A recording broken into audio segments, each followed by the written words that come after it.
কেমন আছে বন্ধুরা? ছোটদের পুরাণ কথা চ্যানেলে সকলকে স্বাগত। বন্ধুরা, আজকে আমি বলবো লক্ষ্মী দেবী কেন মাতা ধরিত্রীকে অভিশাপ দিলেন। লক্ষ্মী নারায়ণের প্রেম সবাই জানে। যেখানেই লক্ষ্মী সেখানেই নারায়ণ, যেখানেই নারায়ণ সেখানেই লক্ষ্মী। লক্ষ্মী নারায়ণের এই প্রেম দেখে একদিন পৃথিবী মাতা লক্ষ্মী দেবীকে বললেন, তুমি খুব ভাগ্যবতী, সব সময় নারায়ণের কাছে কাছে থাকো। নারায়ণ তোমাকে কত ভালোবাসে। আমিও নারায়ণের কাছাকাছি থাকতে চাই, সব সময় নারায়ণকে দেখতে চাই। এ কথা শুনে লক্ষ্মী দেবী পৃথিবী মাতার ওপর খুব ক্রুদ্ধ হলেন।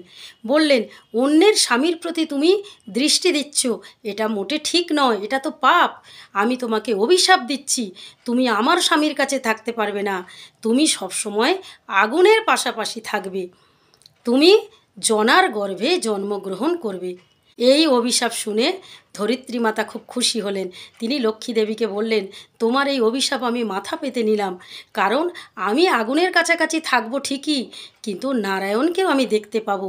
কিন্তু তুমি সব সময় নারায়ণকে পাবে না, কারণ পাপ বিনাশের জন্য নারায়ণকে মাঝে মাঝে মর্ত পৃথিবীতে মানব রূপে জন্মগ্রহণ করতে হবে।